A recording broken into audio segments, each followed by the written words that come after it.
Assalamualaikum warahmatullahi wabarakatuh. Innal hamdalillah nahmaduhu wa nasta'inuhu wa nastaghfiruh wa na'udzu billahi min shururi anfusina wa min sayyiati a'malina. May yahdihillahu fala mudilla lahu wa may yudlil fala hadiya lahu. Asyhadu an la ilaha illallah wahdahu la syarika lahu wa asyhadu anna Muhammadan 'abduhu wa rasuluh. Ya ayyuhalladzina amanu taqullaha haqqa tuqatih wa la tamutunna illa wa antum muslimun. Ya ayyuhan nasu taqu rabbakumul ladzi khalaqakum min nafsin wahidah wa khalaqa minha zawjaha wa batha minhuma rijalan katsiran wa nisaa'a wattaqullaha alladzi tasaaluna bihi wal arham innallaha kana 'alaikum raqiba. Ya ayyuhalladzina amanu taqullaha wa qulu qawlan sadida yuslih lakum a'malakum wa yaghfir lakum dhunubakum wa may yuti'illaha wa rasulahu faqad faza fawzan 'azima. Amma ba'du fa inna asdaqal hadithi kitabullah wa khairal huda huda Muhammadin sallallahu alaihi wasallam wa syarral umuri muhdatsatuha fa inna kulla muhdatsatin bid'ah wa kulla bid'atin dhalalah wa kulla dhalalatin finnar. Allahumma fasalli wa sallim ala nabiyil karim wa ala alihi wa sahbihi ajma'in. Ikhwatal Islam, a'azakumullah, para hadirin dan hadirat jamaah salat zuhur yang dimuliakan Allah Subhanahu wa taala. Segala puji dan syukur senantiasa kita panjatkan kepada Allah Subhanahu wa taala, tentunya dengan segenap qudrah dan iradahnya. Kembali kesempatan siang hari ini kita dapat berkumpul duduk bersama di dalam majlis ilmu yang mulia ini dalam keadaan sehat wal afiyah.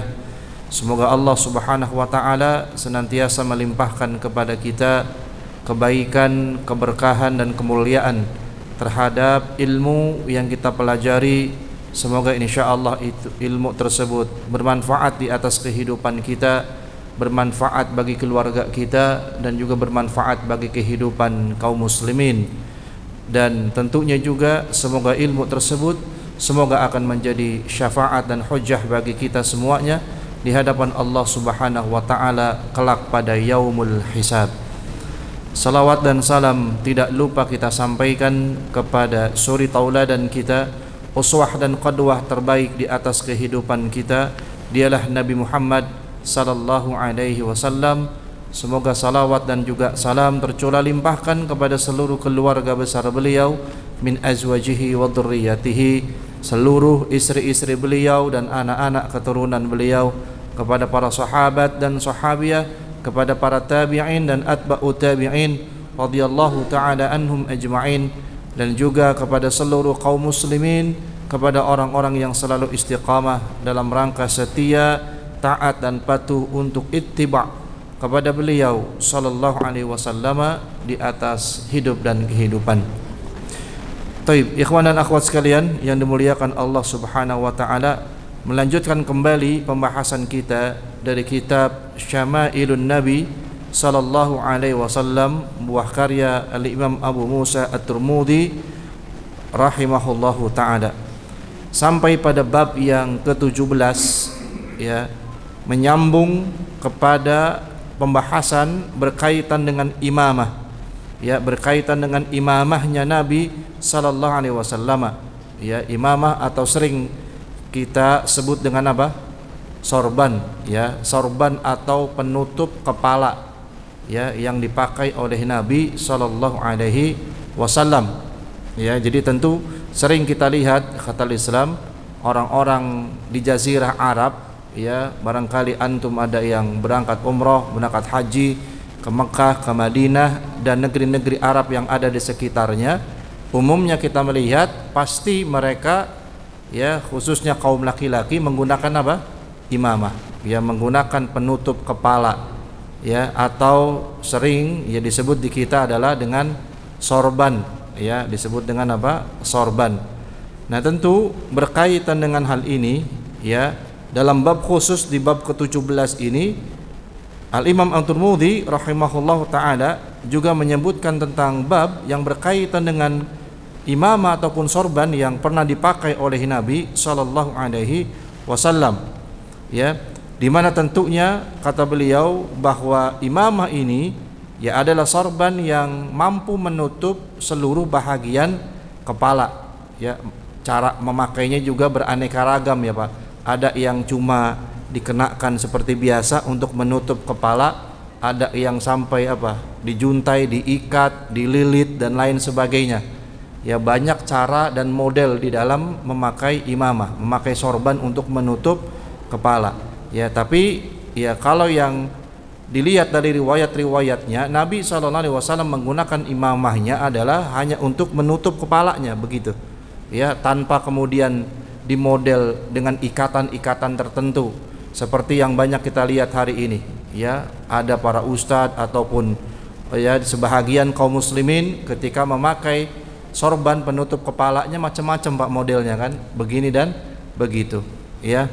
Nah, tentu ikhwatal Islam, kembali kepada dasar menggunakan imamah atau sorban bagi kaum muslimin ya, tentu kata para ulama adalah berkaitan dengan hukumnya. Perkara ini bukanlah merupakan satu sunnah, akan tetapi perkara ini adalah merupakan perkara yang mubah saja, boleh-boleh saja dilakukan oleh kaum muslimin.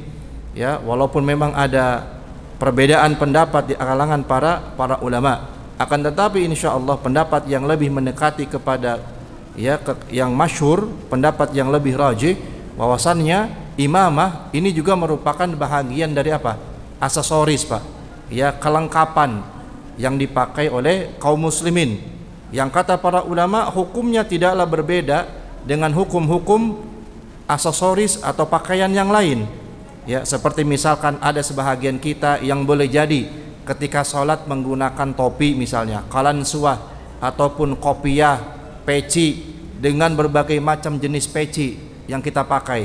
Ada yang jenisnya barangkali peci nasional seperti ini, ada yang bulat, ya bermacam-macam. Bahkan di setiap negeri-negeri muslim pun memiliki ciri khas sendiri-sendiri, kalansuahnya, pecinya.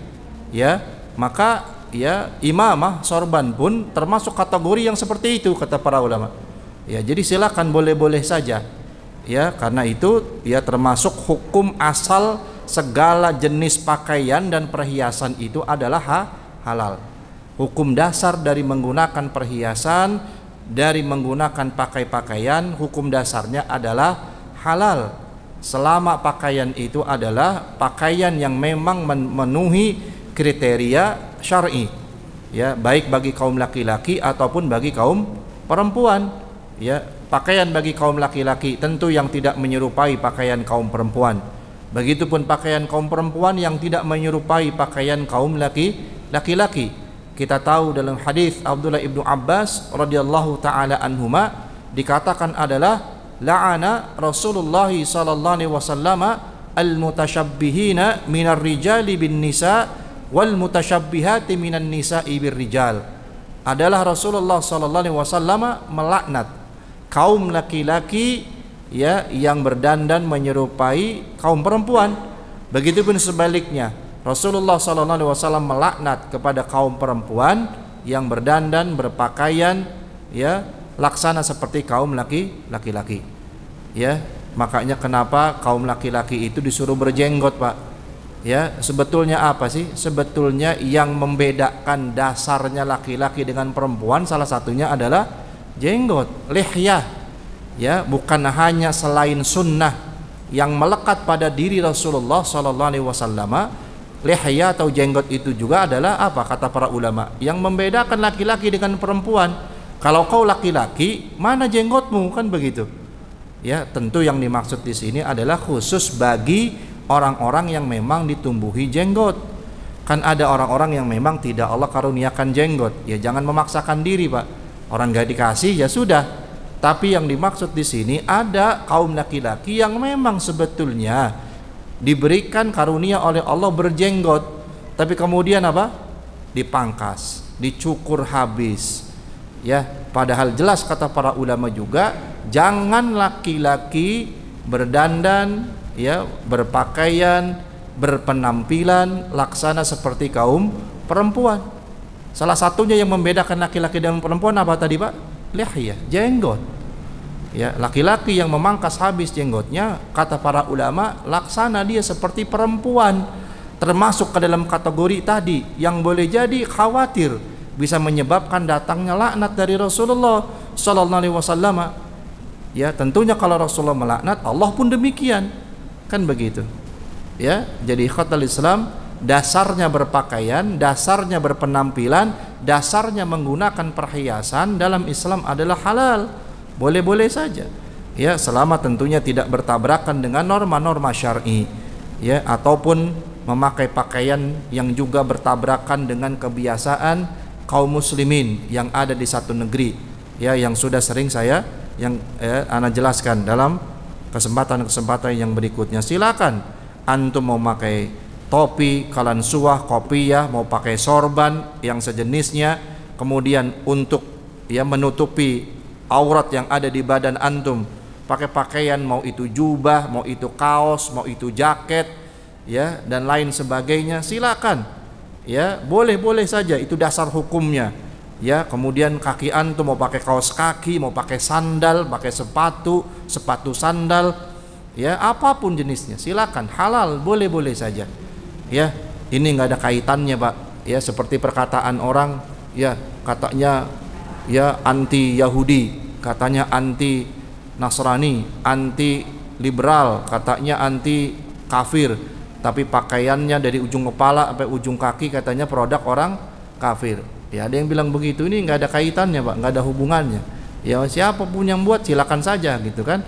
Ya, bukan berarti kemudian kita menggunakan produk orang kafir kita setuju dengan kekafiran mereka, bukan. Ini sama sekali berbeda ranahnya. Ya, apalagi kalau kita bisa menciptakan pakaian produksi kaum muslimin sendiri, tentu lebih bagus. Ya, antum jauh-jauh pergi ke tanah haram, ke Mekah, ke Madinah, antum beli tasbih, antum beli sejadah, pasti apa, Pak? Buatan mana? Ya, begitu antum sujud ada tulisannya made in China. Iya tidak, Pak? Iya kan? Ya, Cina apa sih yang nggak dibuat, Pak? Semua juga dibikin. Sampai sorban yang antum pakai untuk sholat, bahkan tasbih yang sebagian kaum muslimin pakai untuk berzikir, ya buatan Cina juga, gitu kan. Ya, ya ala kulihal, ya itulah bisnis mereka, kan tidak mengapa bagi kita. Ya, itu hanya sarana saja. Yang terpenting semua apa yang kita pakai ya tidak bertentangan, menyalahi dengan aturan-aturan syar'i. Ya. Naam. Kita lihat di sini khatul Islam. Ya. Jadi Nabi SAW biasa menggunakan imamah, sorbannya tadi, untuk menutup kepalanya. Kadang juga imamahnya itu dibalut ya dengan kopiah. Ya, jadi imamah dulu baru kemudian ada kopiahnya. Makanya seperti kemarin ketika kita membahas masalah mighfar atau topi besinya Rasulullah SAW, jadi di dalamnya Nabi menggunakan imamatun sauda, menggunakan sorban untuk menutup kepalanya yang berwarna hitam, baru kemudian Nabi ya pakaikan lagi setelah itu adalah topi besinya ya ketika Nabi perang, ketika dalam tragedi Fathu Mekah. Ya, jadi seperti itu. Jadi Nabi memang menggunakan alasnya, dasarnya itu adalah imamahnya tadi, sorbannya, kepala kemudian imamah. Kemudian kadang dipakaikan topi, dipakaikan yang sejenis dengan peci, bahkan topi besinya ketika berperang ya untuk melapisinya. Ya, itu biasa dilakukan oleh Nabi sallallahu alaihi wasallam. Ya, bahkan dikatakan di sini juga oleh Imam Ibnu Qayyim dalam Zadul Ma'ad, kadang pun Nabi sallallahu alaihi wasallam memakai imamahnya, sorbannya, dengan membiarkan ujung belakang sorbannya itu terjuntai ya, laksana seperti ya ekor ya, seperti ekor unta gitu kan, atau ekor sapi ya. Jadi dibiarkan terjuntai ya, apa namanya, ujung dari imamah ataupun sorbannya ya beliau. Ya, sama seperti umumnya ketika kita memakai imamah ya, memakai sorban tersebut. Naam.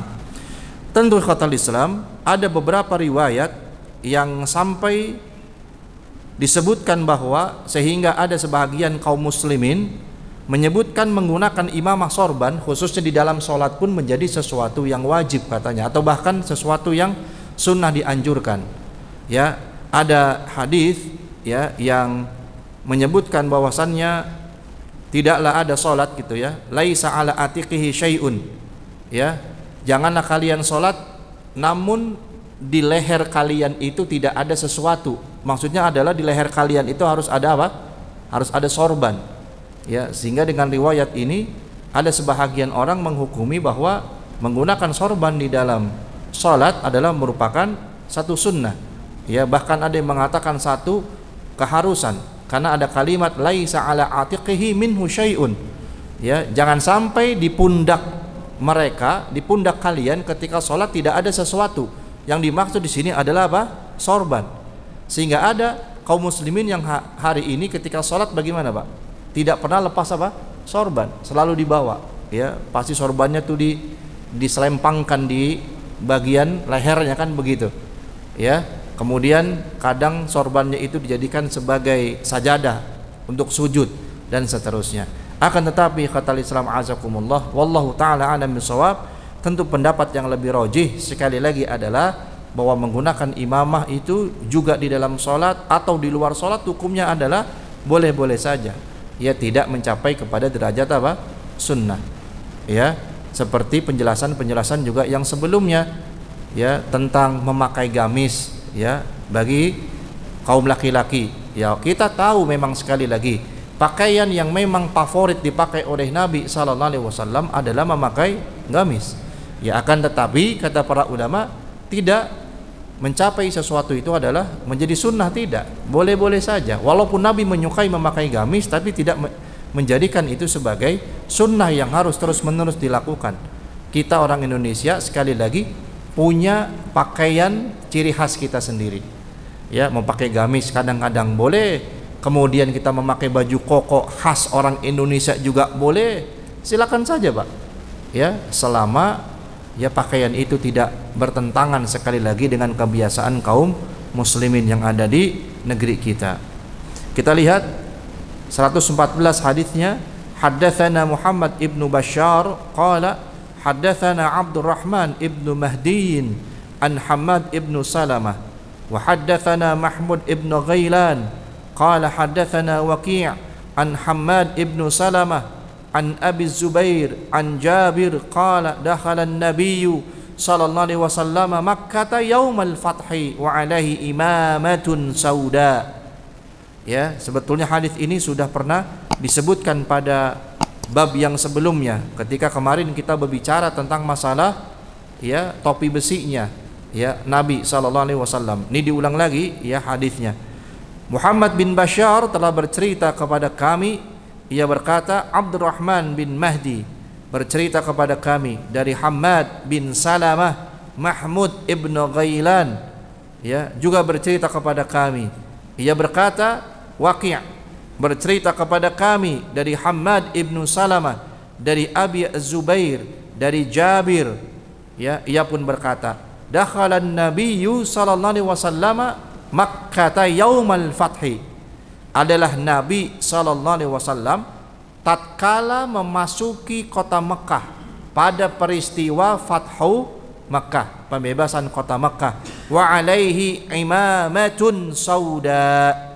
Pada saat itu Nabi sallallahu alaihi wasallam mengenakan imamahnya, mengenakan sorbannya sauda yang berwarna hitam. Ya, jadi para sahabat menyaksikan bahwa tatkala terjadinya Fathu Mekah, Nabi masuk ke kota Mekah dalam rangka pembebasan kota Mekah. Para sahabat melihat Nabi saat itu menggunakan apa? Imamatun sauda, menggunakan sorban penutup kepalanya yang berwarna hitam. Kemarin sudah kita sebutkan ya dalam hadis Mighfar, dalam hadis tentang topi besinya Rasulullah. Ya, ada yang melihat Nabi menggunakan topi besi, ya, topi besi, topi baja yang dibuat untuk perang. Juga ada riwayat yang melihat Nabi menggunakan apa? Sorban yang berwarna hitam menutup kepalanya. Apakah dua hadis ini bertentangan?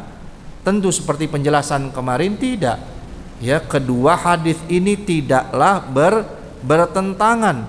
Ya, boleh jadi kata para ulama yang mensyarah kedua hadis ini, Nabi menggunakan kedua hal itu dalam waktu yang bersamaan. Nabi juga menggunakan imamah yang warna hitamnya, Nabi juga menggunakan topi besi juga di saat yang sama. Ya, jadi tidak bertentangan. Ya, jadi cara memahami hadisnya seperti itu kata Islam azakumullah, tidak bertentangan. Ketika kedua-duanya hadis sahih, tidak ada yang bertentangan. Yang satu dengan yang lainnya saling menguatkan.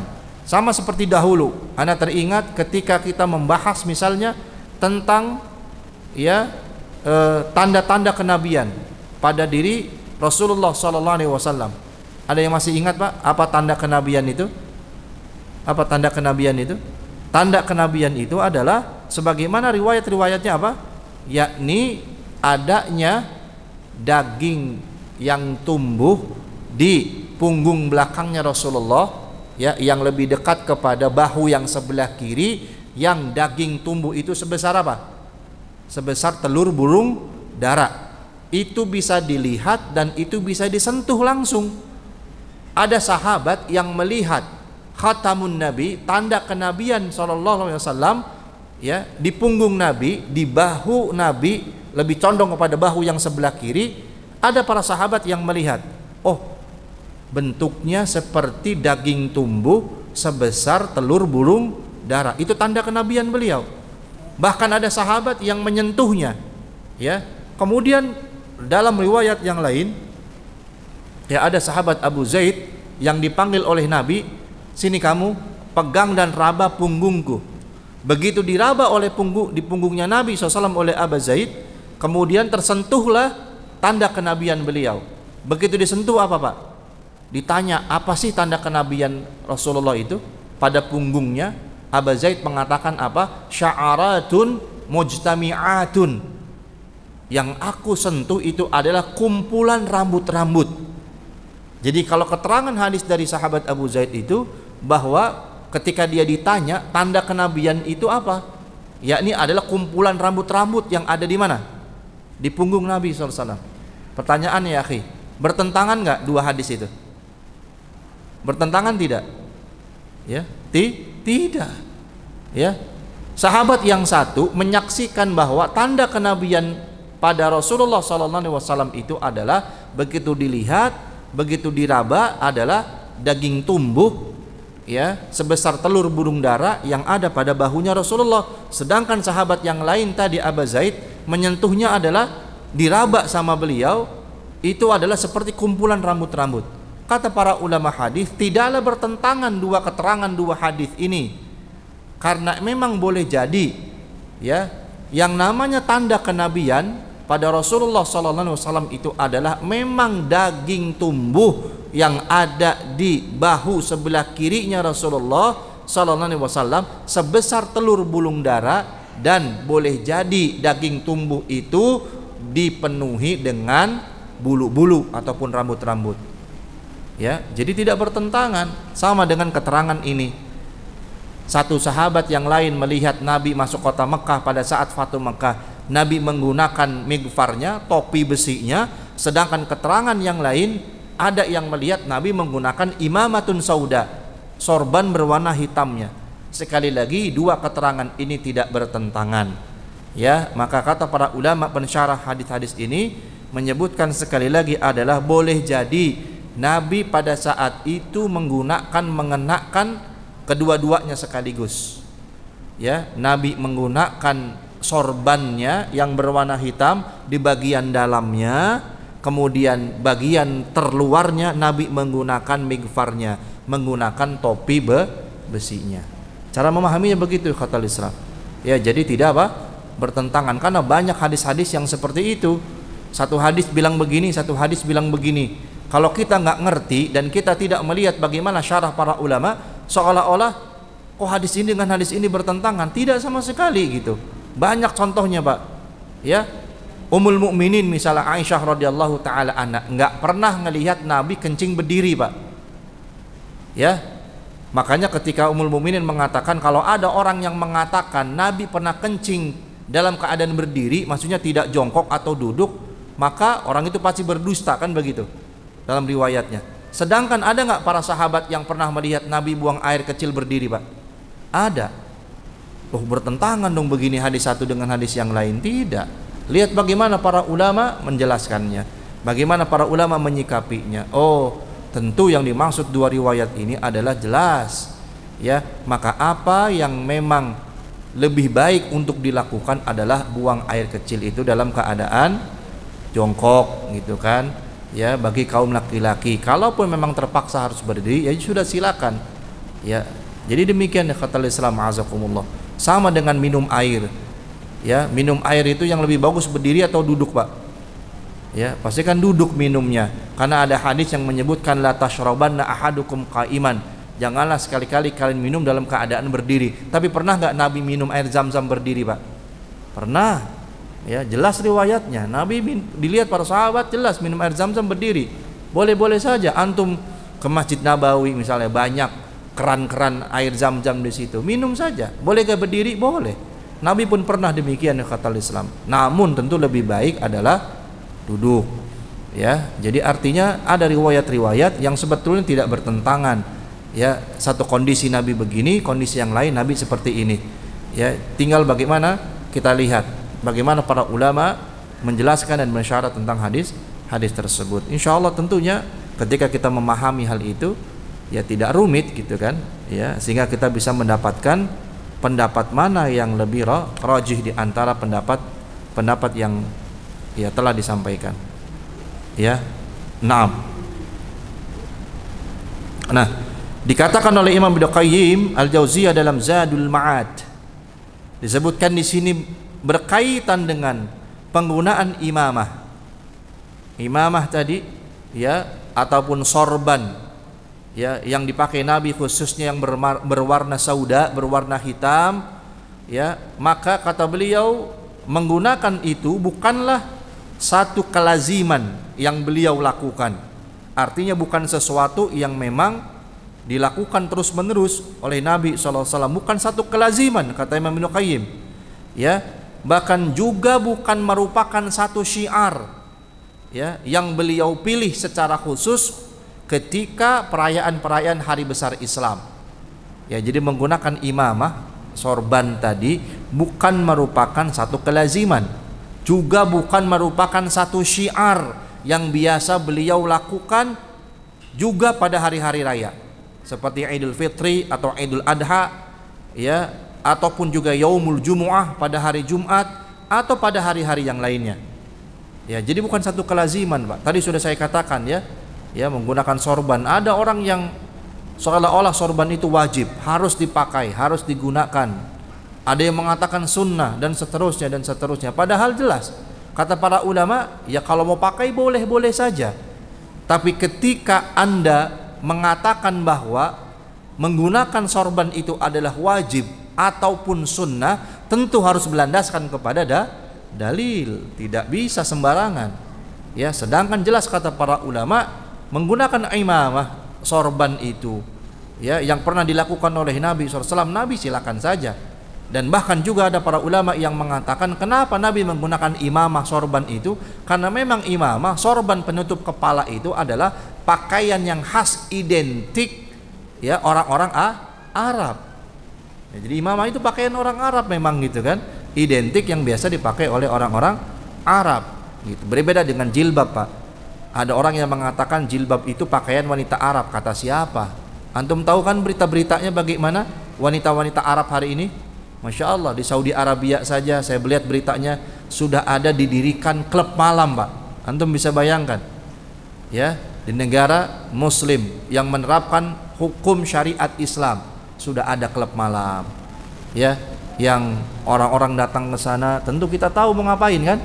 Wanita-wanitanya juga seperti apa pakaian-pakaiannya, ya. Namanya mau ke klub malam kan nggak mungkin pakai jilbab rapi, Pak, ya kan, pasti terbuka dan seterusnya, ya. Banyak berita-berita yang sudah seperti itu, gitu. Artinya, ya, Jazirah Arab, Saudi Arabia hari ini bukan yang seperti dahulu, gitu. Ya alhamdulillah yang masih bersih dan selamat, ya, khususnya hanya 2 kota suci saja, ya, wilayah Makkah dan wilayah Madinah, khususnya di wilayah-wilayah haramnya. Di luar itu, masya Allah, ya, sudah kacau balau, Pak. Banyak sudah, ya, apa namanya, ya, hantaman-hantaman globalisasi dari luar, ya. Ya, modernisasi di Arab Saudi juga sudah luar biasa dahsyatnya, kan begitu. Ya, bagi antum yang sering ke sana, sudah pernah ke sana, pasti juga sudah menyaksikan bagaimana kehidupan di sana sekarang ini. Ya, demikian ikhwatal Islam. Jadi sekali lagi, menggunakan imamah sorban itu bukanlah satu kelaziman ataupun juga bukan merupakan satu syiar yang beliau pilih untuk ditunjukkan pada hari-hari besar, enggak. Ya, jadi mau pakai silakan, enggak ya sudah. Karena sekali lagi itu bentuk pakaian ya ciri khas orang-orang Arab. Beda dengan jilbab, sekali lagi. Jilbab bukan pakaian khas orang Arab. Jilbab itu pakaian ciri khas wanita muslimah. Ya, kalau orang mengatakan seperti itu, ya dia nggak ngerti sejarah, dia nggak ngerti ilmu namanya. Bagaimana antum bisa lihat wanita-wanita jahiliyah zaman dulu berjilbab atau telanjang, Pak?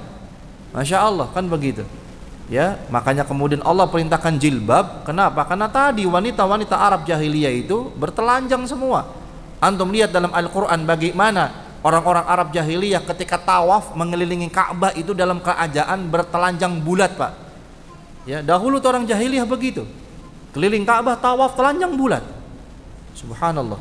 Ya, lalu kalau dibilang jilbab itu pakaian wanita Arab yang mana? Nah, ini orang yang ngomong begini nggak tahu, nggak ngerti sejarah, nggak ngerti ilmu, namanya jahil.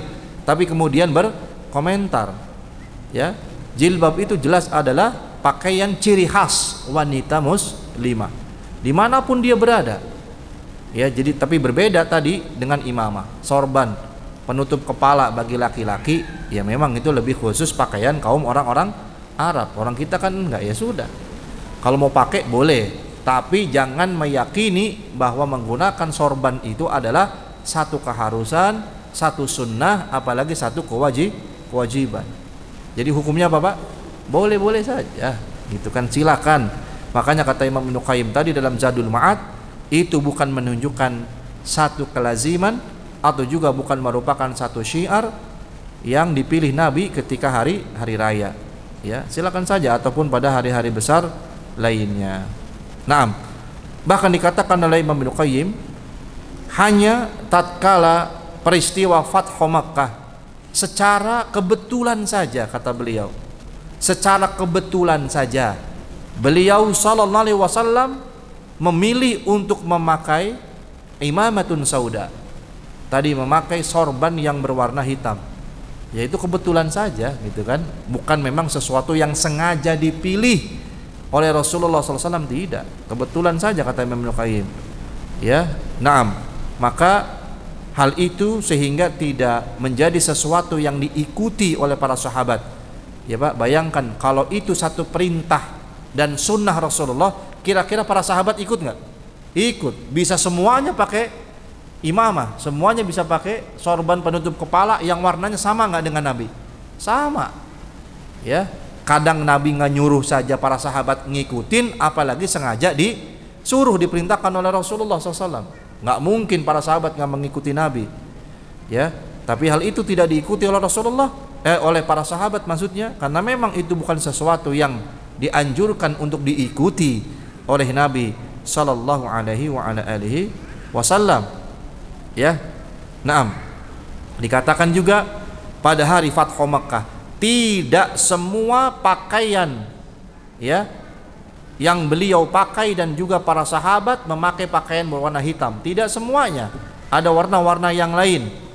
Ya, ada warna-warna yang lain. Bahkan justru ketika peristiwa Fathu Makkah, panji-panji yang dibawa oleh Rasulullah dan para sahabat justru berwarna putih. Ya, panji, bendera-bendera yang dibawa oleh Rasulullah SAW dan para sahabat justru ketika Fathu Makkah adalah bendera yang berwarna apa? Putih. Ya, bendera yang berwarna apa? Putih. Sekali lagi menunjukkan bahwa itu bukan satu keharusan. Nabi nggak perintahkan, bebas mau pakai apa saja. Dan kebetulan Nabi pada saat itu menggunakan imamah ataupun sorban yang berwarna hitam. Ya, jelas ya. Jadi demikian ikhwatal Islam. A'azakumullah, ya. Tinjauan hukumnya juga seperti itu, ya. Jadi jangan pernah kita mengatakan ini sunnah, ini wajib, ya, ini haram sekalipun tanpa landasan hukum yang kuat, tanpa landasan ketentuan syariat. Bagaimana ya para ulama salaf dulu tentang memahami hal tersebut, ya. Makanya Masya Allah, sekali lagi, polemik yang sedang ramai sekarang ini di media sosial, ustadz satu dengan ustadz yang lain saling apa Pak? Ya, saling hantam-hantaman lah, ada yang bilang begitu, ya. Padahal ikhwatal Islam yang perlu kita ketahui, ya, tradisi tahdzir, ya. Apa itu tahdzir? Tahdzir itu bentuk peringatan, tradisi memperingatkan, ya, meluruskan dari kesalahan dan kekeliruan itu adalah sudah tradisi para salafun saleh sejak terdahulu. Yang satu sahabat dengan sahabat lain saling mengingatkan. Para tabi'in, para tabi'ut tabi'in, para ulama salaf terdahulu, ulama madhab juga demikian ikhwatal Islam. Tradisi mentahdir artinya adalah tradisi untuk memperbaiki dan meluruskan, bukan untuk mencari-cari kesalahan. Ya, itu adalah tradisi yang sudah dibangun oleh para salaf terdahulu gitu. Ya, jadi kalau kita hari ini melakukan kesalahan, misalnya kekeliruan, kemudian ada orang yang mentahdir kita, ya, maksudnya adalah memperingatkan kita, menasehati kita, hendak akan meluruskan kita, kira-kira bagaimana sikap kita Pak? Terima, marah, atau cari-cari pembenaran? Tentu sikap kita adalah menerima jika memang kita terbukti bersalah, kan begitu, ya. Bukan kemudian kita diingatkan, ya, mencari-cari pembenaran sendiri, kemudian, ya, macam-macam, jangan, ya. Kalau dikatakan itu ada kelompok-kelompok tertentu tuh, mereka punya kebiasaan katanya majelis tahdzir katanya, kita dianggap seperti itu. Tidak ya akhi, ketahuilah kalau antum belajar silsilah ilmu dari para ulama terdahulu, ya, mentahdir itu biasa Pak. Sesama ahlul ilmi, ya, para ulama saling mengingatkan itu biasa. Bagaimana ulama yang satu keliru misalnya dalam perkataan, ya, kemudian tergelincir secara pemahaman, ya, kemudian ada nggak yang mengingatkan Pak? Ada, diingatkan oleh ulama yang lain, diluruskan oleh ulama yang lain, sehingga kemudian kembali kepada manhaj salaf, kepada jalan yang lurus ikhwatal Islam azakumullah. Ya, itu sudah biasa terjadi. Ya, jadi kalau misalkan kita sebagai penuntut ilmu, sebagai pendakwah menyampaikan sesuatu ada yang keliru karena keterbatasan ilmu kita, kemudian kita dinasehati oleh yang lain, dan apa yang dinasehatinya itu adalah di atas kebenaran Al-Quran dan Sunnah, bagaimana sikap kita? Legowo, terima nasihat itu. Oh iya, saya minta maaf atas kesalahan saya kembali kepada jalan yang lurus, kepada pemahaman yang benar. Begitu seharusnya sikap seorang muslim, sehingga tidak terjadi pertikaian, perdebatan di mana-mana, ya, yang akhirnya orang-orang awam ikut-ikutan, yang nggak ngerti, nggak tahu, akhirnya turut serta. Ya, jadi demikian ya khatal Islam a'azakumullah. Kita doakan semoga insyaallah kita senantiasa diberikan taufik dan hidayah oleh Allah Subhanahu wa taala, sehingga kita bisa berada di atas jalan yang lurus, di atas jalan yang telah dilalui oleh para salafun saleh terdahulu. Karena itulah sebaik-baik jalan yang ada di dalam din agama yang mulia ini. Genggamlah dan gigitlah sekuat-kuatnya insyaallah sampai akhir hayat kehidupan kita semuanya. Semoga yang ana sampaikan ini bermanfaat untuk ana pribadi dan kita semuanya. Barakallahu fikum. Subhanakallahumma wa bihamdika asyhadu an la ilaha illa anta astaghfiruka wa atubu ilaik. Hadanallahu wa iyyakum ajma'in. Wassalamualaikum warahmatullahi wabarakatuh.